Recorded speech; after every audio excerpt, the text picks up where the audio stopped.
Hi friends, வணக்கம்.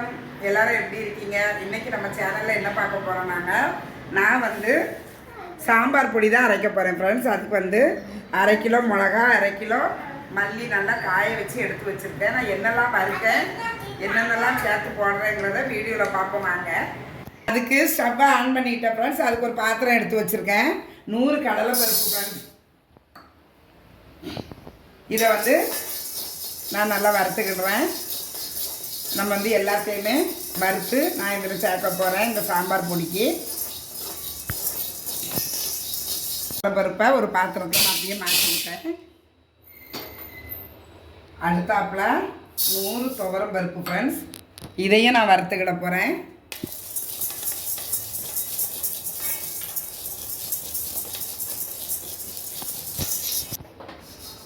இந்த பாருங்கள் ஃப்ரெண்ட்ஸ், இந்த துவரம் பருப்பை நல்லா வறுபட்டுட்டு இதையும் நான் அதோடு சேர்த்துக்கிட்டேன். அடுத்தது வந்து இங்கே பாருங்கள் 100 மிளகு. நான் வந்து கரெக்டாக 100 மிளகு போட்டிருக்கேன் ஃப்ரெண்ட்ஸ். இந்த மிளகையும் நம்ம அப்படியே வறுத்துக்கிடுவோம்.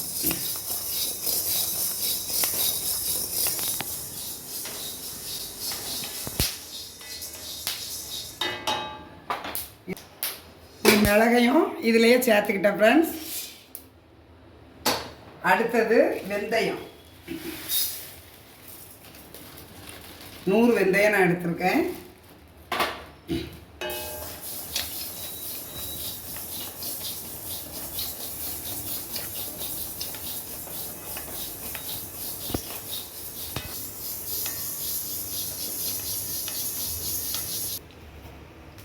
இந்த வெந்தயமும் நல்லா வறுபட்டுட்டு ஃப்ரெண்ட்ஸ், அது பாருங்கள் நல்லா வாசம் வந்துட்டு நான் அதையும் இது கூடயே சேர்த்து வச்சுக்கிட்டேன். அடுத்தது வந்து 100 கடுகு.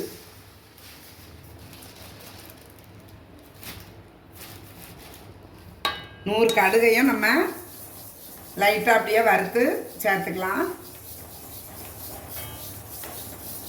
கருகக்கூடாது. நல்லா பொரிஞ்சிட்டு கடுகை எடுத்து போட்டுருமா.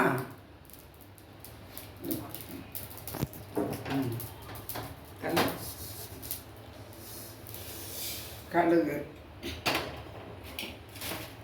அப்புறம் வந்து 100 சின்ன சீரகம் ஃப்ரெண்ட்ஸ்.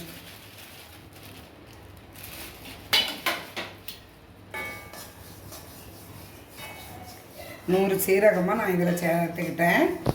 இதை வந்து நல்லா வறுத்துக்கிடுவோம். நான் நல்லா வறுத்ததுக்கு பிறகு நான் உங்ககிட்ட சொல்கிறேன் ஃப்ரெண்ட்ஸ்.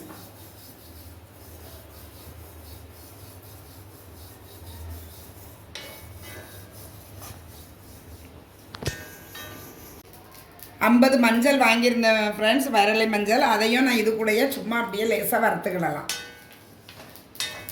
ஏன்னா அந்த ஹீட்லேயே லைட்டாக வறுபட்டால் போதும். நல்லா வெயிலில் காஞ்சது தான், இருந்தாலும் அந்த சூட்டில் அப்படியே லைட்டாக வறுத்துக்கலான்னு போட்டிருக்கேன். இந்த விரலி மஞ்சளையும் சின்ன சீரகமாக நான் இந்த பாத்திரத்தில் அப்படியே சேர்த்துக்கிடுறேன் ஃப்ரெண்ட்ஸ். இது வந்து எல்லாமே வறுத்தாச்சு. லாஸ்ட்டாக வந்து கட்டி பெருங்காயம் இதில் சேர்க்கணும் ஃப்ரெண்ட்ஸ். இந்த சாம்பார் பொடியில் வந்து கட்டி பெருங்காயம் போட்டால் நல்லா வாசமாக இருக்கும். அதுக்கு வந்து நான் ஒரு 2 பாக்கெட் வாங்கினேன்.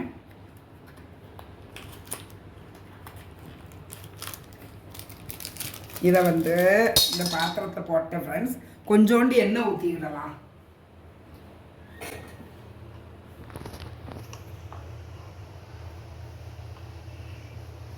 எண்ணெய் ஊற்றுனோன்னா சீக்கிரமாக பொரிஞ்சிடும்.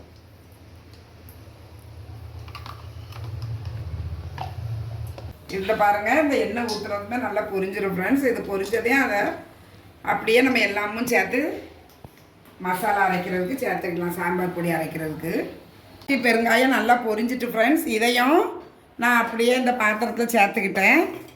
இப்போ வந்து நம்ம இந்த 1/2 கிலோ மிளகா, 1/2 கிலோ தனியா அந்த வறுத்து வச்சுருக்கேன் பாருங்கள். இது எல்லாமே சேர்த்து மிஷினில் அரைக்க போகிறேன் ஃப்ரெண்ட்ஸ். அரைச்சிட்டு வந்து நான் வீடியோவை நான் கண்டினியூ பண்ணுறேன்.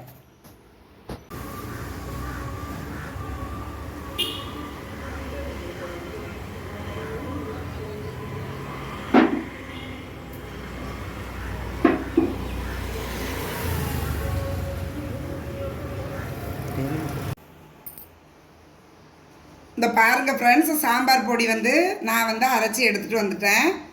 1/2 கிலோ மிளகாய், 1/2 கிலோ மல்லி நான் எல்லாமே வறுத்து போட்டு அரைச்சது வந்து எனக்கு வந்து இந்த பக்கெட்டில் இவ்வளோ கிடச்சிருக்கு பாருங்கள். இது வந்து நம்ம சாம்பாருக்கு, காய்கறி பொரியல் பண்ணுவோம் பாருங்கள், அதுக்கு எல்லா இதுக்குமே நம்ம சேர்த்துக்கலாம். மீன் குழம்புக்கு கூட இது நம்ம யூஸ் பண்ணிக்கலாம் ஃப்ரெண்ட்ஸ். இந்த சாம்பார் பொடி ரொம்ப வாசமாக இருக்குது. இதில் மஞ்சளும் விரலி மஞ்சள் போட்டிருக்கிறதுனால மஞ்சள் வாசனை ரொம்ப நல்லா இருக்குது ஃப்ரெண்ட்ஸ். நான் வந்து அதை அப்படியே இப்படி ஒரு கண்டெய்னரில் எடுத்து வச்சுக்கிடுறேன் ஃப்ரெண்ட்ஸ். நீங்கள் உங்கள் வீட்டில் எப்படி மிளகாத்தூள் அரைப்பீங்கிறத கமெண்ட்ஸில் சொல்லிடுங்க.